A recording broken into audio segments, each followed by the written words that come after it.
Hi, welcome to daily update. इस class में हम द हिंदू और इंडियन एक्सप्रेस के जितने भी one liner type current affairs रहते हैं उसे कवर करने की कोशिश करते हैं। आज है 31 जनवरी और आज हमारे क्लास में टोटल में 10 न्यूज है जिन्हें हम आज की क्लास में कवर करने वाले हैं। तो चलिए शुरू करते हैं हमारा आज का फर्स्ट न्यूज से। हमारा आज का फर्स्ट न्यूज है इंडिया और यूरोपियन यूनियन का एफटीए को लेकर। एफटीए मतलब फ्री ट्रेड एग्रीमेंट को लेकर 27 जनवरी को इंडिया और ईयू के बीच में एक 16th इंडिया ईयू समिट हुआ था। इस समिट में इंडिया और यूरोपियन यूनियन ने मिलकर एफटीए मतलब फ्री ट्रेड एग्रीमेंट को कंक्लूड किया था। ये एफटीए के बारे में हमने अपने पिछले क्लास में कवर कर लिया था और आज न्यूज में उसी को लेकर कुछ एक्स्ट्रा आज फिर से न्यूज में आया है, उसे हम देख लेते हैं आज की क्लास में। फर्स्ट है री आर्म यूरोप। ये एक इनिशिएटिव है जो यूरोपियन यूनियन के द्वारा स्टार्ट किया गया है। इसके अंदर क्या करेगा, यूरोपियन यूनियन अपना डिफेंस के क्षेत्र को स्ट्रेंथ करेगा मतलब मजबूत करेगा और इसमें 800 बिलियन यूरो खर्च किया जाएगा 2030 तक। और इस इनिशिएटिव को रेडीनेस 2030 इनिशिएटिव नाम से भी जाना जाता है। इसी में और भी दिया हुआ है, इंडिया और यूरोपियन यूनियन ने मिलकर एक जॉइंट फंड किया है 500 मिलियन यूरो का। इस जॉइंट फंड से क्या होगा, यूरोपियन यूनियन इंडिया को हेल्प करेगा अपना डीकार्बोनाइजेशन करने में। मतलब इंडिया का कार्बन एमिशन को कम करने के लिए रिन्यूएबल एनर्जी और क्लीन एनर्जी के मामले में यूरोपियन यूनियन इंडिया को हेल्प करेगा। इसी के साथ आगे बढ़ते हैं हमारा आज का सेकंड न्यूज पे। हमारा आज का सेकंड न्यूज है महाराष्ट्र का डेप्यूटी सीएम को लेकर। हमने अपने पिछले क्लास में पढ़ा था महाराष्ट्र के जो डेप्यूटी सीएम थे अजित पवार, वो उनका क्या हुआ था, उनका डेथ हो गया था एयरक्राफ्ट क्रैश में। उसी को लेकर बताया जा रहा है उनके जो पत्नी है सुनेत्रा पवार, ये अब महाराष्ट्र के डेप्यूटी सीएम बनने वाले हैं और इसी के साथ वे महाराष्ट्र के फर्स्ट ओमेन डेप्यूटी सीएम बन जाएंगे। इसी के साथ आगे बढ़ते हैं हमारा आज का नेक्स्ट न्यूज पे। हमारा आज का नेक्स्ट न्यूज है इंडिया का एंशिएंट स्कल्पचर को लेकर। यूएस का एक म्यूजियम है Smithsonian national museum of Asian art. इसने क्या किया है, इसने अभी अनाउंस किया है ये 3 स्कल्पचर इंडिया को रिटर्न करेगा। वो 3 स्कल्पचर कौन सा है एक बार देख लेते हैं। फर्स्ट है लॉर्ड शिवा का जो नटराजन स्कल्पचर है जो ब्रॉन्ज का है और इसे बनाया गया था चोला पीरियड में 10th सेंचुरी में।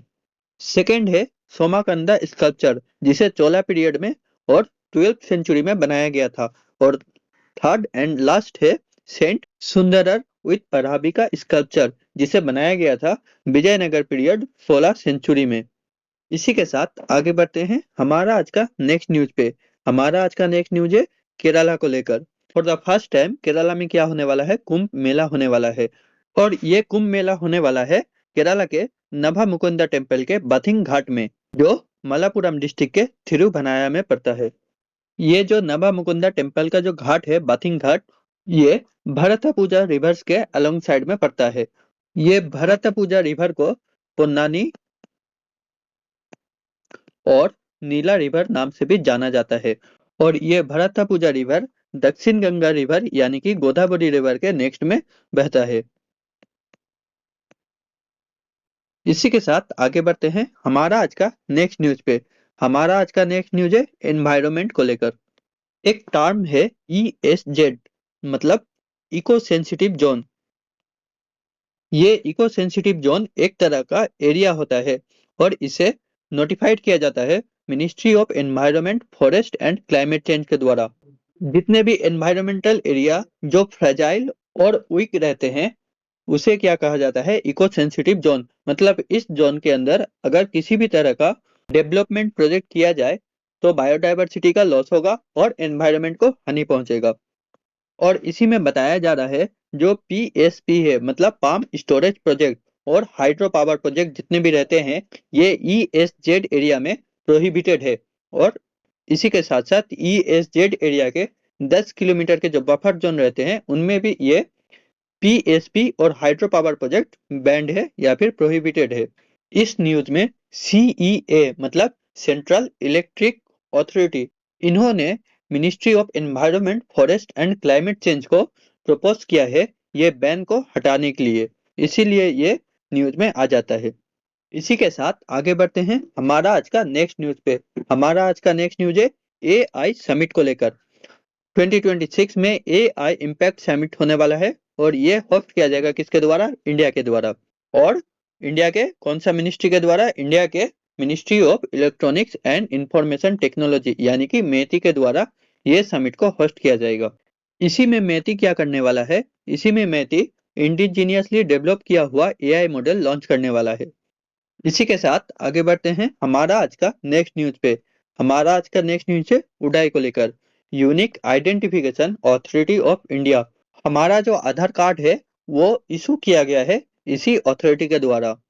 तो ये अभी न्यूज में है क्योंकि उडाई ने क्या किया है, एक न्यू आधार ऐप लॉन्च किया है जिसे एज वेरिफिकेशन के लिए यूज किया जाएगा। और इस ऐप को लॉन्च किया गया है digital personal data protection act के अंदर। और ये ऐप लॉन्च किया गया है मेटी के द्वारा, ministry of electronics and information technology के द्वारा। और इसमें एक रूल्स का बारे में भी बात किया गया है, स्विक रूल्स और Aadhaar authentication for good governance rules 2020। इसे क्या किया गया है, इसे गवर्नमेंट के द्वारा अभी अमेंड किया गया है।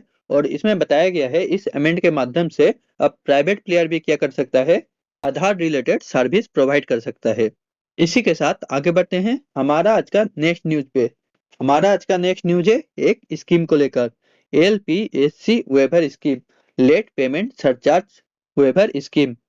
ये स्कीम को निकाला गया है किसके द्वारा? दिल्ली गवर्नमेंट के द्वारा।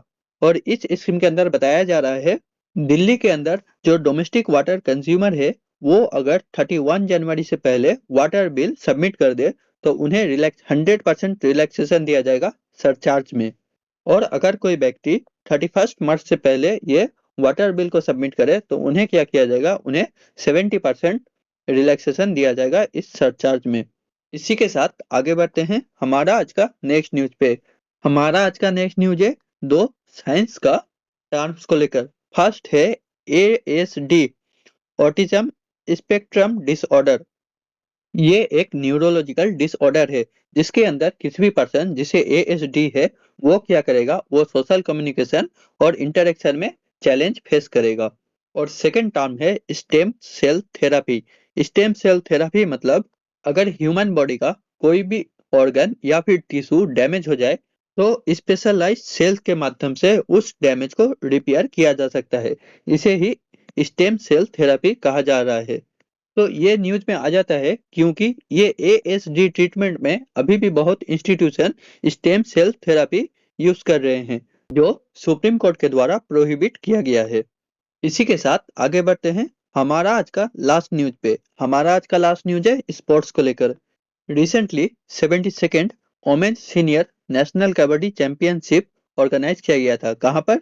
बाला योगी स्टेडियम हैदराबाद में। और इस चैंपियनशिप में हरियाणा ने इंडियन रेलवेज को डिफीट कर दिया है और इस चैंपियन के विनर बन चुका है। इसी के साथ हमारा आज का क्लास यहीं पे खत्म होता है।